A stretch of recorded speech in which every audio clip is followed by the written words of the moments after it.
ثابت قدمی کے ساتھ مستقل مزاجی کے ساتھ بلوچستان میں انسانی حقوق کی پامالی سے متعلق آپریشن سے متعلق لاپتہ افراد کے لواحقین کے احساسات اور جذبات کی ترجمانی کرنے والے عظیم شخص حامد میر صاحب کو دعوت دوں گا کہ واقع اپنے خیالات کا اظہار کریں۔ حامد میر صاحب۔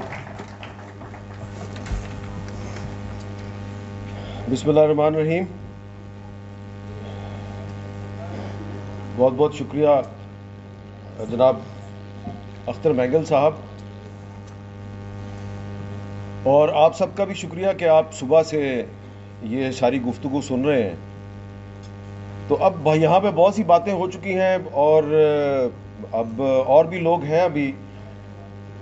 میں ذرا زیادہ تفصیل میں نہیں جاؤں گا، ایک شعر آپ کو سناتا ہوں، اور شعر بڑا مشہور ہے، لیکن اس شعر کے ساتھ بڑا گہرا تعلق ہے آج کے آپ کے سیمینار کے موضوع کا۔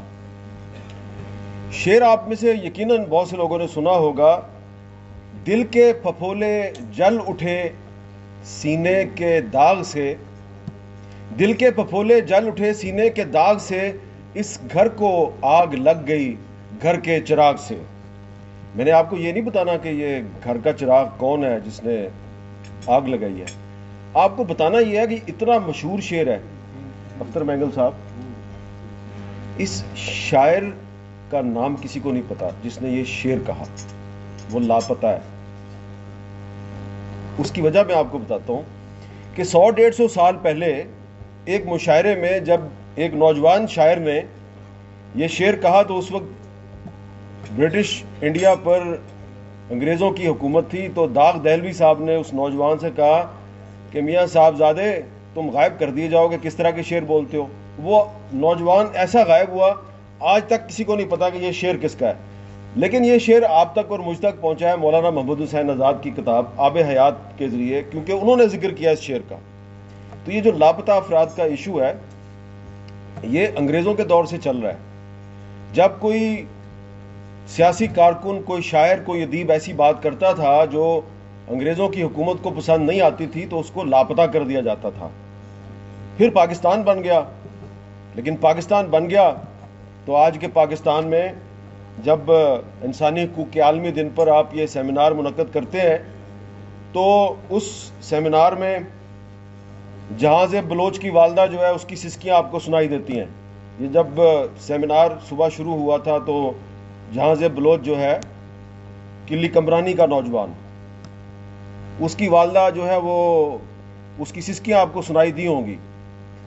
تو اس وقت میں یہ سوچ رہا تھا کہ اب آج تو انگریزوں کا دور نہیں ہے، انگریز تو چلے گئے پاکستان سے، لیکن یہ جو اسلامی جمہوریہ پاکستان ہے یہاں پہ بہت سے لوگوں کی مائیں، بہنیں، بیٹیاں جو ہیں وہ ان کی سسکیاں کوئی نہیں سن رہا۔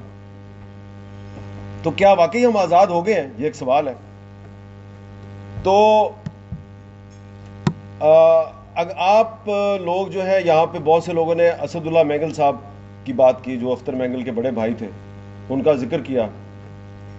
یہ ذوالفقار علی بھٹو صاحب کی جو کتاب ہے ریومر اینڈ ریالٹی، جو انہوں نے جیل میں لکھی تھی، وہ کتاب کا ذکر انہوں نے اختر مینگل صاحب نے سپریم کورٹ میں بھی کیا تھا۔ تو بھٹو صاحب نے لکھا ہے کہ جب وہ وزیر اعظم تھے اور اس طرح اسد اللہ مینگل صاحب کو اغوا کر لیا گیا تو انہوں نے اپنے جرنیلوں سے پوچھا کہ کیا کیا تم نے، عطا اللہ مینگل کے بیٹے کو اٹھا لیا ہے؟ انہوں نے کہا سر وہ اب زندہ نہیں ہے۔ انہوں نے کہا اس کی تو زندہ نہیں ہے تو اس کی ڈیڈ باڈی کدھر ہے؟ انہوں نے کہا سر ڈیڈ باڈی کہیں پہ ٹھٹھا کے قریب ہم نے اس کو دفن کر دیا ہے، بس آپ یہ کریں، آپ بس کہہ دیں کہ وہ افغانستان بھاگ گیا۔ یہ کتاب میں لکھا ہوا ہے، وزیر اعظم نے اپنی کتاب میں لکھی ہے یہ بات۔ 1974-75 میں بھی اس وقت کے جرنیل جو ہے ملک کے الیکٹڈ وزیر اعظم کو کہہ رہے تھے کہ اسد اللہ مینگل جو ہے وہ ہمارے ہاتھوں مارا گیا ہے، تو اب ہم اس کی ڈیڈ باڈی بھی اس کے باپ کو نہیں دے سکتے، تو آپ کہہ دیں افغانستان بھاگ گیا۔ ابھی بھی لوگ یہی کہتے ہیں کہ افغانستان بھاگ گیا، لیکن اب جو صورتحال ہے، اب تو افغانستان میں اشرف غنی کی حکومت نہیں ہے، اب تو وہاں پہ آپ کے طالبان کی حکومت ہے۔ تو اب آپ کیسے کہیں گے کہ وہ جو لڑکے اس وقت غائب ہو رہے ہیں بلوچستان سے یا خیبر پختونخوا سے وہ افغانستان بھاگ گئے ہیں؟ اب کس کو آپ الزام لگائیں گے؟ کیونکہ ابھی تک نوجوان جو ہیں ان کو اٹھایا جا رہا ہے. تو اس لیے یہ بات جو ہے اب اس ایک فرق آ گیا ہے کہ اسد اللہ مینگل سے پہلے بھی نوجوان اٹھائے جاتے تھے پاکستان میں. وہ علی احمد کر صاحب چلے گئے ہیں, وہ حسن ناصر کی بات کر رہے تھے, لیکن میں آپ کو بتاتا ہوں کہ بھی افراز صاحب خٹک صاحب بھی 16 دسمبر کی بات کر کے گئے, فرد اللہ بابر صاحب نے بھی 16 دسمبر کی بات کی, بہت سے لوگوں نے 16 دسمبر کی بات کی. تو جو 16 دسمبر کا جو واقعہ ہے اس کی جو وجوہات ہیں اس میں ایک وجہ مسنگ پرسنز بھی تھے, جس کا ذکر حمود الرحمان کمیشن کی رپورٹ میں تفصیل سے نہیں آیا. لیکن ایک پاکستان کی فوج کا جرنیل ہے جنرل ابو بکر عثمان مٹھا, جس نے کہ مشرقی پاکستان میں سرو کیا اور جو آپ کی S S G special services group کا بانی ہے, اس نے بنائی تھی ایس ایس جی. اس نے اپنی کتاب میں لکھا ہے, کتاب کا نام ہے بمبئی سے جی ایچ کیو تک. جنرل مٹھا نے اپنی کتاب میں لکھا ہے کہ جب میں وہاں پہ سرو کر رہا تھا 1970-71 میں, تو میں نے یہ نوٹس کیا کہ ہم بنگالی نوجوانوں کو لاپتہ کر دیتے ہیں اور پھر ان کی مائیں بہنیں ان کو ڈھونڈتی رہتی ہیں, تو اس سے ہمارے خلاف نفرت پھیل رہی تھی. تو میں نے اس کو رپورٹ کیا, میری بات پہ کسی نے توجہ نہیں دی. پھر انہوں نے ایک افسر کا نام لکھ کر اس کی شکایت کی کہ اس نے فلاں فلاں بنگالی نوجوان کو غائب کیا. تو یہ آپ اس کی ایجنسی کا نام بھی لکھا ہے انہوں نے اپنی کتاب میں. تو بجائے اس افسر کے خلاف کارروائی ہوتی, اس کو کہیں اور ٹرانسفر کر دیا گیا. یہ باتیں میں نے ایجاد نہیں کی ہیں, یہ میں اپنے طرف سے نہیں یہ باتیں آپ کو بتا رہا. یہ میجر جنرل ابو بکر عثمان مٹھا, دی founder of special services group of Pakistan army, انہوں نے اپنی کتاب میں لکھی ہے. تو اگر آپ کو اختر مینگل صاحب کی بات جو ہے وہ اچھی نہیں لگتی, محمود خان اچکزئی کی بات اچھی نہیں لگتی, آمنہ مسعود جنجوا کے بارے میں آپ کا خیال ہے کہ یہ بھی غلط بات کرتی ہے, یہ سارے جو یہاں پہ بیٹھے ہوئے یہ غلط باتیں کرتے ہیں, تو جنرل ابو بکر عثمان مٹھا کی کتاب پڑھ لیں. اگر وہ کتاب بھی آپ کو لگتا ہے کہ جھوٹی ہے تو جنرل خادم حسین راجہ کی کتاب پڑھ لیں, کہ اس نے کیا لکھا ہے وہ میں بیان نہیں کر سکتا. جو خادم حسین راجہ نے, جو جی او سی تھا ڈھاکہ کا, اس نے اپنی کتاب میں جو الفاظ لکھے ہیں, جو کتاب چھپی ہوئی ہے, میں وہ الفاظ یہاں پہ ریپیٹ نہیں کر سکتا, میرے میں اتنی ہمت نہیں ہے کہ اس نے کیا لکھا اپنی کتاب میں, کہ اس نے جنرل نیازی تھا جو اس نے کیا کہا تھا. تو یہ جو 16 دسمبر کی بات ہے, اس کو جب لوگ اس کا ذکر کرتے ہیں تو یہ مت سمجھیں کہ یہ پاکستان کے دشمن ہے. ابھی منظور پشتین کیا کہہ کے گئے ہیں یہاں پہ؟ منظور پشتین یہ کہہ کے گئے ہیں کہ ہم سمی بلوچ کے لیے, اس کے والد کے لیے وہی سہولت مانگ رہے ہیں جو آپ نے کلبھوشن یادو کو دی ہے. یہی بات کی ہے نا اس نے. تو اس کو آپ کہیں گے یہ پاکستان کا دشمن ہے؟ بھئی آپ نے پاکستان کا جو اصل دشمن تھا کلبھوشن یادو, اس کو تو آپ نے سہولت دے دی, پارلیمنٹ سے قانون سازی کروا دی. تو ڈاکٹر دین محمد بلوچ کی جو بیٹیاں ہیں ان کو بھی وہ سہولت دے دو, ان کی بھی ملاقات کروا دیں, جہاں پہ بھی رکھا ہوا ہے عدالت میں پیش کر دیں. آپ کہتے ہیں کہ کلبھوشن یادو جو ہے اس کو اپیل کا حق دینا ہے, تو ڈاکٹر دین محمد بلوچ کو بھی دے دو, اور باقی جو ہے جہاں سے بلوچ اور باقی جو مسنگ پرسنز ہیں ان کو بھی یہ حق دے دیں. ان کو آپ یہ حق کیوں نہیں دیتے؟ یہاں پر جو لاپتہ افراد کی ریکوری کے حوالے سے قانون ہے اس کا بڑا ذکر ہوا ہے.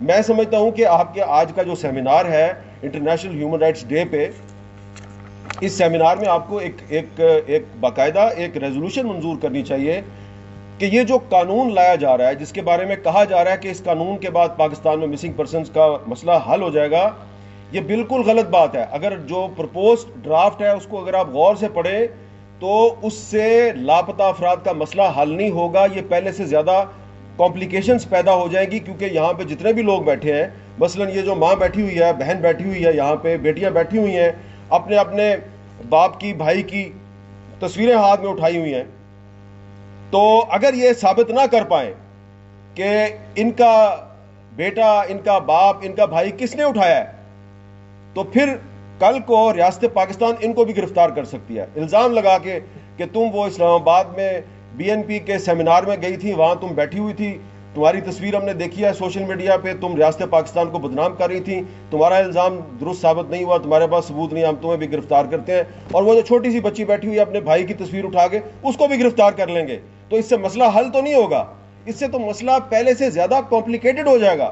تو اس لیے یہ بظاہر اس اسلام آباد میں سیمینار ہے, اس میں لوگ اتنے زیادہ نہیں ہیں, لیکن آپ کو ایک قرارداد کے ذریعے غفور حیدری صاحب اور اختر مینگل صاحب، آپ پارلیمنٹیرین ہیں، آپ بھی پارلیمنٹیرین ہیں صاحب، اور آپ سب کو اس پر ایک مشترکہ حکمت عملی اختیار کرنی چاہیے، کیونکہ یہ میں آپ کو وارن کر رہا ہوں، آج آپ کی بات یہ لوگ سن رہے ہیں، آپ نے اکٹھا کیا ہے لوگوں کو بی این پی کے پلیٹ فارم سے، بڑی اچھی بات ہے کہ چاروں صوبوں کے لوگ آپ نے اکٹھے کر دیے، یہاں پہ قومی یکجہتی کی اس ایشو پہ نظر آ رہی ہے، لاپتہ افراد کے مسئلے پہ قومی یکجہتی نظر آ رہی ہے، پورے پاکستان کا مسئلہ ہے، لیکن اختر مینگل صاحب اور حیدری صاحب میری بات یاد رکھیے گا، اگر آپ لوگ اس جہاز بلوچ کی جو والدہ ہے، اگر آپ اس کی آواز نہیں بنیں گے پارلیمنٹ میں، آپ اس کے حق کی بات کرنے میں کامیاب نہیں ہوں گے، کل کو یہ لوگ آپ کی بات نہیں سنیں گے، آپ کے ساتھ وہی ہوگا جو 71 میں ہوا تھا، کہ اس وقت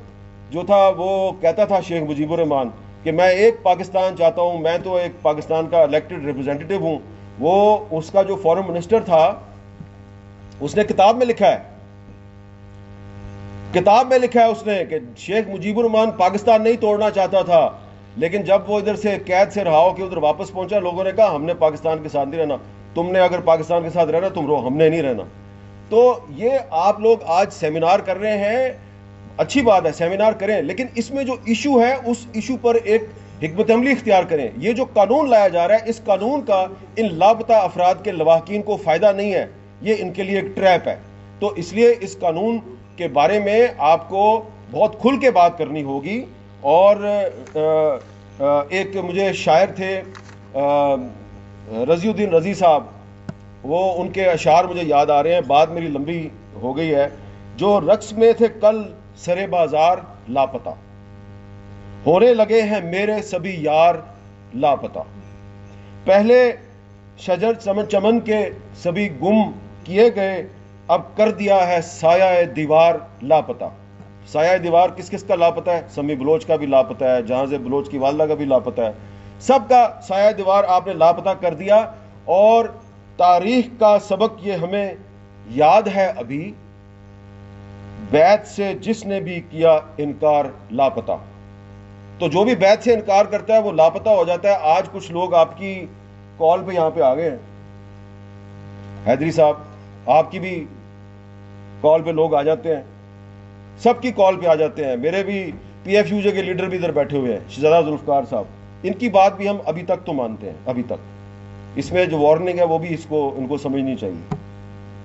تو کچھ عرصے کے بعد نہ مینگل صاحب یہ لوگ آپ کی بات سنیں گے، نہ میں شہزادہ ذوالفقار کی بات سنوں گا، پھر آپ لوگ ہو جائیں گے بے اختیار۔ اس دن سے آپ لوگ ڈریں، اور اس دن سے اس ملک کی اسٹیبلشمنٹ کو، ریاست کو ڈرنا چاہیے کہ جب پھر یہ لوگ اسلام آباد آ کے بات نہیں کریں گے، پھر یہ جہاں جہاں پہ ان کے پیارے اٹھائے گئے ہیں، یہ وہیں پہ کیمپ لگا کے پھر یہ کچھ وہ بات کریں گے جو بات نہیں ہونی چاہیے۔ اور محمود خان اچکزئی صاحب نے بالکل صحیح کہا ہے کہ وہ بات نہیں ہونی چاہیے، معاملات کو بگاڑ کی طرف مت لے کے جائیں۔ اور جو دسمبر کے مہینے میں آ کے جب 16 دسمبر کی بات ہوتی ہے تو اس کو افراز صاحب خٹک صاحب نے کہا کہ جو حمود الرحمان کمیشن کی رپورٹ ہے اس کو سلیبس کا حصہ بنائیں۔ میں یہ کہتا ہوں 16 دسمبر کا دن پاکستان میں احتساب کے قومی دن کے طور پہ منایا جانا چاہیے۔ اس دن ہمیں اپنا احتساب کرنا چاہیے کہ ہم نے پاکستان کیوں توڑا۔ کیا یہاں پہ ہر بندہ جو ہے اس کا احتساب ہوتا ہے؟ آج تک اس کا احتساب نہیں ہوا جنہوں نے پاکستان توڑا۔ تو چلے آپ ان کا احتساب نہیں کر سکتے تو یوم احتساب تو منا لینا تاکہ اپنی غلطیوں کا جائزہ ہی لے لیں۔ تو اس لیے بالکل صحیح کہا منظور پشتین نے کہ سکون جو ہے وہ مزاحمت میں ہے، اور خاموشی جو ہے وہ اب ایک جرم ہے۔ آپ اگر خاموش رہیں گے تو میں سمجھتا ہوں یہ پاکستان کے ساتھ غداری ہے۔ جو لوگ اس وقت یہ کہتے ہیں کہ آپ پاکستان کے ان ایشوز پہ خاموش رہیں، وہ پاکستان کے ساتھ مخلص نہیں ہیں، وہ پاکستان کے ساتھ محبت نہیں کرتے۔ جو لوگ بول رہے ہیں اس وقت، اختر مینگل نے یہاں پہ لوگوں کو اکٹھا کیا ہے، بی این پی نے اکٹھا کیا ہے، کوئی ان کو پاکستان کا کنسرن ہے، کوئی ان کو پاکستان کے بارے میں کوئی تڑپ ہے ان کے دل میں، تو اسی لیے اکٹھا کیا نا۔ تو کل کو پھر یہ تڑپ کتنے عرصہ برقرار رکھیں گے؟ تو ایک شعر ہے، خاموشی سے مصیبت اور بھی سنگین ہوتی ہے، خاموشی سے مصیبت اور بھی سنگین ہوتی ہے، تڑپ اے دل تڑپنے سے ذرا تسکین ہوتی ہے۔ تو تڑپتے رہیے، اس میں تسکین ہے، اگر آپ خاموش ہو گئے تو یہ بغیرتی ہے۔ بہت بہت شکریہ۔